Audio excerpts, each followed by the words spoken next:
Campus জুড়ে ভোটের হিড়িক পড়েছে, শিক্ষার্থীদের স্বতঃস্ফূর্ত অংশগ্রহণ এবং খুবই চমৎকার পরিবেশে সবাই ভোট দিচ্ছেন।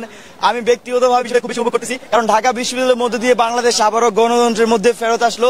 আর আজকের এই ডাকসু নির্বাচন যেভাবে চলছে, শেষ পর্যন্ত যদি আমরা সুষ্ঠু গ্রহণযোগ্য নির্বাচন পাই, সেটি বাংলাদেশের ইতিহাসে একটি রোল মডেল হবে। জাতীয় নির্বাচনে এই ডাকসু কিন্তু ফলো করা যাবে। আপনারা দেখবেন যারা ভোটার তারা স্বতঃস্ফূর্তভাবে ওনারা ভলেন্টিয়ারিং করছেন। আমাদের কারো কিন্তু ভলেন্টিয়ার করার লাগছে না যারা আমরা প্রার্থী। তো সবকিছু মিলিয়ে পুরো ক্যাম্পাস জুড়ে যে একটা আনন্দঘন পরিবেশ, সেটা খুব বেশি উপভোগ করছি এবং আমরা আশাবাদী শিক্ষার্থীরা তাদের যোগ্য প্রতিনিধি হিসেবে বাছাই করে। ইনশাআল্লাহ আমি অবশ্যই শতভাগ আশাবাদী, কারণ দীর্ঘদিন এই ক্যাম্পাসে যখন ছাত্রলীগ ছিল তখন ছাত্রলীগের বিরুদ্ধে লড়াই করেছি। ওই সময় যদি 10 জন এই ক্যাম্পাসে দাঁড়াতো তার মধ্যে একজন ছিলাম। তারপরে যখন 10,000 জন ছাত্রলীগের বিরুদ্ধে দাঁড়িয়েছে তখন একজন ছিলাম। তো এই ক্যাম্পাসের শিক্ষার্থীরা আমাদেরকে বিবেচনা করবে তাদের প্রতিনিধি হিসাবে। তাদের সুখ দুঃখে যখন ছিলাম, এখন আগস্ট পরবর্তী সময় এখানে শিক্ষার্থীর যে কোনো সমস্যার সমাধানে কিন্তু ছিলাম তাদের পাশে। তো এর বাইরে যদি নানা ইকুয়েশনের কথা বলি, সবকিছু মিলিয়ে আল্লাহর রহমতে শিক্ষার্থীদের যে সাড়া পাচ্ছি, আমরা খুবই আশাবাদী, বলতে পারেন যে শতভাগ আশাবাদী। সে দোয়া করবেন, দেশবাসী দোয়া করবেন যারা দেখছেন। আর সারা ক্যাম্পাস জুড়ে ঘুরেছি, খুবই ইতিবাচক পরিবেশ ক্যাম্পাসে। শিক্ষার্থীরা স্বতঃস্ফূর্তভাবে ইলেকশনে অংশগ্রহণ করছেন এবং যারা ভোটার তারা নিজেরাই ভলেন্টিয়ারিং করছেন। এটা সবচেয়ে চমৎকার দৃশ্য আজকের এই আমাদের নির্বাচনে। তো শেষ পর্যন্ত একটি সুষ্ঠু নির্বাচন হলে, বা এই যেভাবে চলছে হলে একটি সুষ্ঠু গ্রহণযোগ্য নির্বাচন ঢাকা বিশ্ববিদ্যালয়ের শিক্ষার্থীরা পাবে এবং এর মধ্যে দিয়ে ঢাকা বিশ্ববিদ্যালয় আজকে যোগ্য প্রতিনিধি খুঁজে পাবে। আচরণবিধি আমরা শুনেছি ছাত্র দলের ভিপি পদপ্রার্থী আবদুল ইসলাম খান তিনি কিন্তু আচরণবিধি লঙ্ঘন করেছেন। তিনি একটি ভোট কেন্দ্রে প্রবেশ করেছেন এবং সেটা নিয়ে শিক্ষার্থীদের মাঝে নেতিবাচক একটা তৈরি হয়েছে। নেটিজেনদের মধ্যে আমরা দেখেছি নানা সমালোচনা ঝড় বয়ে যাচ্ছে। তো সবকিছু মিলিয়ে এটা বাইরে আমার চোখে সেরকম আচরণবিধি লঙ্ঘন পড়েনি। আমরা দেখেছি কিছু বহিরাগত মানুষ এসেছে, প্রশাসনকে জানিয়েছি, তারাও ব্যবস্থা নিচ্ছেন। তো শেষ পর্যন্ত কোনো ধরনের দুর্ঘটনা না ঘটলে আমরা আশাবাদী একটি চমৎকার গ্রহণযোগ্য সুষ্ঠু নির্বাচন ঢাকা বিশ্ববিদ্যালয় সব বাংলাদেশ পেতে যাচ্ছে। যারা এসেছে বললেন এটা কারা? না, এটা তো আমার আইডেন্টিফাই করার কাজ না। আমি প্রশাসনকে অবগত করেছি, প্রশাসন হয়তো ব্যবস্থা নিয়েছেন টিসিতে।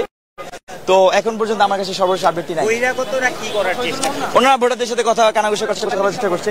তো নর্মালি বহিরাগত দেখলে কিন্তু বোঝা যায়, যে এইজ দেখলে বোঝা যায়, বা সে ছাত্র কিনা তার অ্যাটিটিউড দেখলে বোঝা যায়। তো এরকম কিছু মানুষজনের আমরা উপস্থিতি কিন্তু টিএসসিতে আমি সকালবেলা দেখেছিলাম এবং আমি বিশ্ববিদ্যালয় প্রশাসনকে জানিয়েছিলাম। ধন্যবাদ। লাস্ট প্রশ্ন, যদি ভোটের পরিবেশ এরকম থাকে শেষ পর্যন্ত এবং ফলাফল যদি আপনাদের বিপক্ষে যায়, সেক্ষেত্রে আপনারা কি করবেন? ভোটের পরিবেশ এরকম থাকলে যদি কোনো ধরনের কারচুপি না হয় এর মাঝখানে, অবশ্যই যাকে ঢাকা বিশ্ববিদ্যালয় শিক্ষা নির্বাচিত করবে সে শুধু ঢাকা আমারও প্রতিনিধি, যে নির্বাচিত হবে সে আমারও প্রতিনিধি। অবশ্যই তাকে সর্বাত্মক সহযোগিতা করা হবে আমাদের পক্ষ থেকে। ধন্যবাদ আপনাকে। না, আমরা শুরু থেকে একটা আশঙ্কা করছিলাম কারণ আমরা দেখেছি যখন যে আচরণবিধি লঙ্ঘন করেছে, বিশেষ করে যখন তফসিল ঘোষণা করা হয় তারপর থেকে আমরা কারো বিরুদ্ধে এই নির্বাচন কমিশনের কোনো ব্যবস্থা নিতে দেখিনি। বিশেষ করে একটি দল যখন সবচেয়ে বেশি আচরণবিধি লঙ্ঘন করেছিল তখন তাদের বিরুদ্ধে কোনো ধরনের ব্যবস্থা নিতে দেখিনি। তো এখন যদি নতুন করে সেখান থেকে শিক্ষার্থীদের মনে একটা আশঙ্কা তৈরি হয়েছে যে ইলেকশনের দিন কোনো ধরনের প্রবলেম ক্রিয়েট হয় কিনা, ইন্টারনালি কোনো ধরনের মেকানিজম হয় কিনা। এই মেকানিজম আশঙ্কা কিন্তু এখন শিক্ষার্থীদের মাঝ থেকে জানি। সেজন্য আমি কিন্তু সব জায়গায় বারবার বলছি, শেষ পর্যন্ত যদি এরকম থাকে, শেষ পর্যন্ত যদি স্বতঃস্ফূর্ত অংশগ্রহণ যে ভোট পড়তেছে সেই ভোটটাকে শুধু গণনা করা হয়, বাড়তি ব্যালট ভিতরে প্রবেশ না করে, সেটাই যদি হয় সেক্ষেত্রে কোনো ধরনের আশঙ্কা নাই। সে যেই জিতে আসুক আমাদের অভিনন্দন জানাবো। আমরা আমাদের জায়গা থেকে আশাবাদী ঢাকা বিশ্ববিদ্যালয়ের শিক্ষার্থীরা আমাদের জন্য দোয়া করবেন, ভোট দিবেন, দেশবাসী দোয়া করবেন, ভোট দিবেন। অভিযোগটা কি নির্বাচন কমিশন জানিয়েছেন? কোন অভিযোগ? বহিরাগত যে বিষয়টা, এটা সাথে সাথে জানিয়েছি। আচ্ছা, বাকি শেষ প্রশ্নটা সেটা হচ্ছে যে অনেকে দাবি করছেন যে কেন্দ্রের ভেতরে প্রার্থীরা ঢুকতে পারছেন না, সেটা নিয়ে প্রার্থীরা জানাচ্ছেন যে তারা ক্ষোভ প্রকাশ করছেন। আপনার কি মনে হয় যে আজকেও কি আসলে কেন্দ্রের ভিতরে গিয়ে ভোটারদের সঙ্গে যোগাযোগ করার কোনো আছে? কেন্দ্রের যে পরিবেশ, এখানে তো প্রার্থীর প্রবেশের প্রয়োজন নেই। একজন প্রার্থী চাইলে তার 20 মিটার বাইরে থেকে একজন ভোটারের সাথে কথা বলতে পারেন।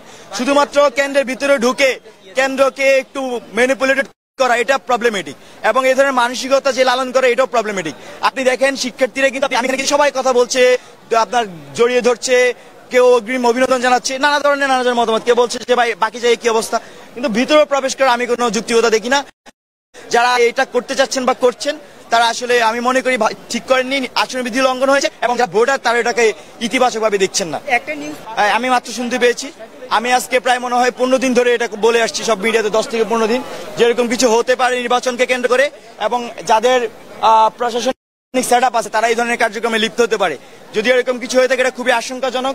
আজকের যে নির্বাচনী আমেজ সেটাকে যদি আমি জানি না এই জিনিসটা অনেক বেশি প্রভাব ফেলবে আমি মনে করছি। এখানে আপনাদের মানে কাদের ব্যালট পূরণ করা ছিল আপনি যদি একটু জানাতেন। জানতে পেরেছি, আমরা খবর নিচ্ছি, কথা বলছি। এই আশঙ্কা আমি নির্বাচন কমিশনারকে একাধিকবার জানিয়েছি, আমাদের বিষয়ে অবগত করেছি। স্যার আমরা নানা মাধ্যমে শুনতে পাচ্ছি এখানকার কর্মচারী কর্মকর্তা এবং এই যে দলীয় শিক্ষক যে ধরনের কাজকর্ম করাতে পারে, যারা পোলিং এজেন্ট আছেন ওনাদের সাথে ব্যক্তিগতভাবে অনেকের সাথে কথা বলেছি, যে ধরনের কিছু যাতে না হয় আমরা একটি নিরপেক্ষ ইলেকশন চাই। কিন্তু ইতিমধ্যে যদি এটা ঘটে থাকে এটা খুবই আশঙ্কাজনক। ঢাকা বিশ্ববিদ্যালয়ের শিক্ষার্থী এটাকে প্রতিহত করবে। এই ধরনের যদি অন্য কোথাও হয়ে থাকে আমরা সব জায়গায় খবর লাগাচ্ছি যে এরকম কি হচ্ছে। এখানে অনেক কর্মচারী কর্মকর্তা আছেন, শিক্ষক আছেন, তারা দলীয় এজেন্ডা বাস্তবায়নের জন্য শুধুমাত্র কাজ করেন। ঢাকা বিশ্ববিদ্যালয়ের শিক্ষার্থী যারা দেখছেন তাদেরকে আহ্বান করব, আপনারা আজকে ব্যালট বিপ্লব ঘটান, সবাই এসে ভোট দেন। আপনার ভোট যাতে কেউ না দিতে পারে। এইখানে আমরা দেখেছি আওয়ামী লীগ, শেখ হাসিনা বাংলাদেশের মানুষকে দীর্ঘ 15 বছর ভোট থেকে দূরে রেখেছে। নতুন করে যদি ইলেকশন ইঞ্জিনিয়ারিং করে তাদের ঢাকা বিশ্ববিদ্যালয়ের শিক্ষার্থীরা দেখে দিবে। আমি শুরু থেকে আমি প্রায় 10 দিন ধরে কথা বলে আসছি যে সবকিছু ঠিক আছে, ভিতরে কিছু একটা কেমন জানি প্রবলেমেটিক মনে হচ্ছে। কারণ ধরেন যে আমি অনেক ছাত্রনেতা আছে যে সে চায় না তার দলের লোক জিতুক, এটা এরকম আছে।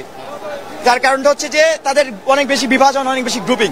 তো তারা আমাদেরকে জানাতো যে এরকম একটা জিনিস হইতে পারে ইলেকশন ইঞ্জিনিয়ারিং, এবং আজকে যদি সেটা হয়ে থাকে সেটা খুবই দুঃখজনক। ঢাকা বিশ্ববিদ্যালয়ের ইতিহাসে এটা কলঙ্ক হয়ে থাকলো। এবং আমি জানি না এখানে কারা এটা করেছে, আমি খবর নিব এখনই। তবে আমরা যে আশঙ্কাটা করছি এখানে যাদের মধ্যে বিভাজন আছে তারা তো ভোট পাবে না ক্যাম্পাসে, কারণ তারা তো পাওয়ার পলিটিক্স, মাসের পলিটিক্সের বাইরে কোনো পলিটিক্স বুঝে না।